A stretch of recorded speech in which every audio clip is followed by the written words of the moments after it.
आज के कहानी का शीर्षक है राहुल। राहुल शर्मा की जिंदगी हमेशा से संगीत की थी। वह इलाहाबाद का रहने वाला था, 32 साल का, एक छोटे से स्टूडियो में रिकॉर्डिंग इंजीनियर। उसके पिता संगीतकार थे लेकिन मर चुके थे। माँ भी अब नहीं थी।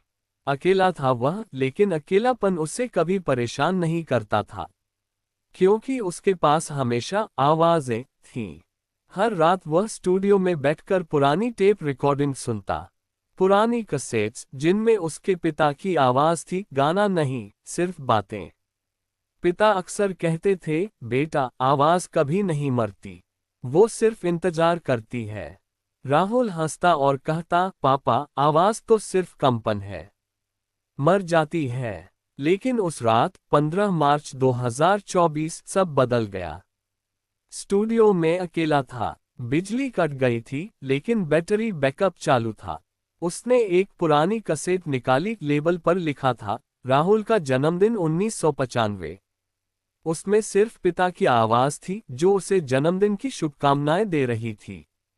राहुल ने प्ले किया, मेरा बेटा आज 5 साल का हो गया। राहुल, तू बड़ा होकर बहुत अच्छा इंसान बनेगा। और याद रख, तेरी आवाज तेरी पहचान है।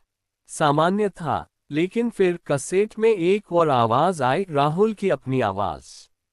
लेकिन वह 5 साल का नहीं था, वह आज का 32 साल का राहुल था। पापा, मुझे मदद चाहिए, ये आवाजें मुझे मार रही हैं। राहुल का हाथ कांप गया। उसने रिवाइंड किया, फिर से प्ले किया। वही पिता की आवाज, फिर उसकी अपनी आवाज, लेकिन वह आवाज उसकी नहीं थी जो अब बोल रही थी। वह भविष्य की थी। वह डर गया। कैसेट निकाल दी। लाइट आ गई। उसने सोचा, शायद कोई ट्रिक। लेकिन अगले दिन ऑफिस में भी वही हुआ। वह क्लाइंट के लिए एक गाना रिकॉर्ड कर रहा था। गायक गा रहा था। राहुल ने हेडफोन लगाए। अचानक हेडफोन में गायक की जगह उसकी अपनी आवाज आई, लेकिन वह गा नहीं रहा था। वह चीख रहा था, राहुल, मत सुनो, ये मैं नहीं हूं, ये वो हूं जो कभी नहीं हुआ। राहुल ने हेडफोन उतार दिए। गायक हैरान था, सर, क्या हुआ? मैं तो अभी गा रहा था। राहुल ने मुस्कुराकर कहा, कुछ नहीं। लेकिन अंदर से कुछ टूट रहा था। घर लौटा। उसका फ्लैट छोटा सा था, इलाहाबाद के सिविल लाइंस में। रात को सोने की कोशिश की, लेकिन सपने में वह खुद को देख रहा था, लेकिन वह खुद नहीं था। वह एक पुराना आदमी था, 70 साल का, स्टूडियो में बैठा और खुद से बात कर रहा था। तुमने कभी नहीं सुना, अब सुनो। सुबह उठा तो मुंह में खून का स्वाद था। उसने आईने में देखा, होंठ कटे हुए थे, लेकिन उसने खुद को नहीं काटा था। फिर शुरू हुआ। हर जगह उसकी आवाज। मोबाइल पर वॉइस नोट्स खुद ब खुद रिकॉर्ड हो जाती। राहुल, भागो, ये शहर नहीं है, ये सिर्फ एक रिकॉर्डिंग है। वह पुलिस स्टेशन गया। इंस्पेक्टर ने हंसकर कहा, भाई, भूत की कहानी है क्या? लेकिन जब राहुल ने अपना फोन प्ले किया तो इंस्पेक्टर का चेहरा सफेद हो गया। फोन में राहुल की आवाज नहीं थी, इंस्पेक्टर की अपनी आवाज थी, जो कह रही थी, मैं मर चुका हूं। राहुल ने मुझे मार दिया। इंस्पेक्टर ने फोन फेंक दिया। ये क्या जादू है? राहुल भागा। अब कहानी असली हॉरर में घुसती है। राहुल ने फैसला किया, वो सब रिकॉर्डिंग जला देगा। पुरानी कैसेट्स, हार्ड डिस्क, सब। स्टूडियो में आग लगा दी। लेकिन आग में से आवाजें निकलने लगीं। हर जलती हुई टेप से उसकी आवाज चीख रही थी, तुम हमें नहीं मार सकते, हम तुम हो। उस रात वह भागकर काशी चला गया। वाराणसी। सोचा, शायद मंदिर में शांति मिले। दशाश्वमेध घाट पर बैठा। गंगा बह रही थी, लेकिन पानी में उसकी प्रतिबिंब की आवाज आई, राहुल, तुम 10 साल बाद यहां डूबोगे। मैं वो हूं जो डूब चुका हूं। वह भागा। होटल में कमरा लिया, लेकिन होटल का फोन बज उठा।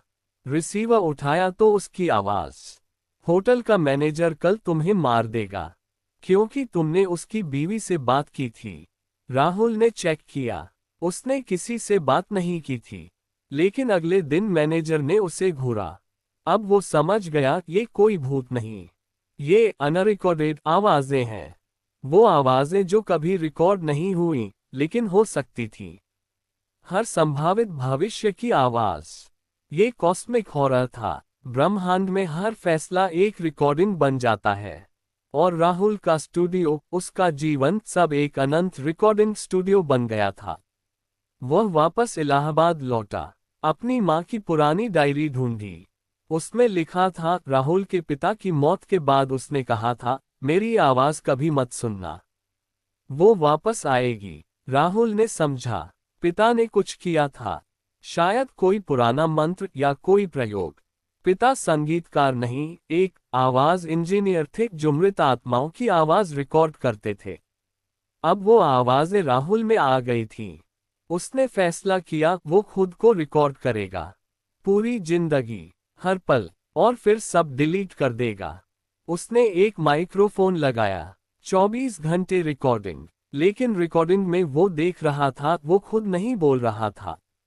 कोई और बोल रहा था, मैं राहुल हूँ। लेकिन मैं वो राहुल हूँ जो तुम कभी नहीं बनोगे। मैं वो हूँ जो तुम्हें मार देगा। दिन बीतते गए। राहुल का वजन घटने लगा। वह बोलना बंद कर दिया। क्योंकि हर बार जब वह बोलता तो बाद में रिकॉर्डिंग में उसकी जगह कोई और आवाज होती, उसकी माँ की, पिता की, या खुद के मरते हुए रूप की। एक दिन उसने अपनी आवाज को चैलेंज किया। स्टूडियो में बैठा, माइक ऑन, बोला, तुम कौन हो? जवाब आया, लेकिन रिकॉर्डिंग में देरी से। मैं वो हूं जो तुम 50 साल बाद बनोगे। लेकिन तुम 50 तक नहीं पहुंचोगे। क्योंकि मैं तुम्हें रोक रहा हूं। राहुल ने पूछा, क्यों? आवाज हंसी, क्योंकि ब्रह्मांड में सिर्फ एक ही राहुल हो सकता है। बाकी सब रिकॉर्डिंग है। और रिकॉर्डिंग हमेशा डिलीट हो जाती है। राहुल ने माइक तोड़ दिया। लेकिन अब हर चीज में आवाज थी। उसका कुत्ता भी बोलने लगा, मालिक, मैं तुम्हारा कुत्ता नहीं, मैं तुम्हारा भविष्य हूं। उसकी पड़ोसन ने फोन किया। लेकिन फोन में उसकी आवाज थी जो कह रही थी, राहुल, मैं तुम्हें प्यार करती हूं। लेकिन कल मैं तुम्हें जहर दूंगी। राहुल ने दरवाजा बंद कर लिया। अब वो अकेला था, लेकिन अकेला नहीं। हर रात सपने में वो देखता अनंत राहुल। एक राहुल जो डॉक्टर बन गया, एक जो क्रिमिनल, एक जो मरा हुआ, एक जो अमर। सबकी आवाजें एक साथ चीख रही थीं, हम सब तुम हो, लेकिन सिर्फ एक जी सकता है। राहुल ने फैसला किया वो खुद को मार देगा। लेकिन कैसे? अगर वो खुद को मारेगा तो वो आवाज भी मर जाएगी। उसने रस्सी ली, लेकिन रस्सी में भी आवाज आई, मत करो, मैं वो राहुल हूं जो तुम्हें बचाएगा। वो रुक गया। फिर उसने एक आखिरी प्रयोग किया। उसने सब रिकॉर्डिंग को एक साथ प्ले किया, हर पुरानी कैसेट, हर नई रिकॉर्डिंग, सब। स्टूडियो में 100 स्पीकर लगाए। सब आवाजें एक साथ। और अचानक शांति। सब आवाजें मिलकर एक हो गईं। एक ही आवाज राहुल की, लेकिन शांत। अब तुम समझ गए, हम सब एक हैं। ब्रह्मांड एक रिकॉर्डिंग है। और मैं वो मास्टर हूं जो सबको चला रहा हूं। राहुल ने पूछा, तो मैं कौन हूं? आवाज बोली, तुम वो रिकॉर्डिंग हो जो मैंने कभी नहीं बनाई, लेकिन अब बना दी। राहुल का शरीर कांप गया। वह समझ गया वह कभी जिंदा नहीं था। वह सिर्फ एक आवाज था। एक रिकॉर्डिंग जो किसी और ने चलाई थी। उसका असली मैं कहीं और था। शायद एक स्टूडियो में जो ब्रह्मांड से बाहर था। अब वो हंसा, तो फिर डिलीट कर दो मुझे। और सब कुछ बंद हो गया। Lights off. स्टूडियो खाली। केवल एक कैसेट पड़ी थी। लेबल पर लिखा, राहुल अंतिम रिकॉर्डिंग। अगर कोई उसे प्ले करे तो सिर्फ एक आवाज आएगी, नमस्ते, मैं राहुल हूं। और अगर तुम ये सुन रहे हो तो याद रखना, तुम्हारी आवाज भी कभी नहीं मरेगी। वो सिर्फ इंतजार कर रही है, तुम्हारे अगले प्लेबैक का। कहानी यही खत्म नहीं होती, क्योंकि अब तुम इसे पढ़ चुके हो। और अगर तुमने अपनी आवाज में इसे दोहराया तो शायद तुम्हारी आवाज भी शुरू हो गई हो। अब चुपचाप सुनो। क्या तुम्हारे कमरे में कोई आवाज है जो तुम्हारी नहीं है लेकिन तुम्हारी जैसी लग रही है? वो कह रही है, अब तुम भी हिस्सा हो।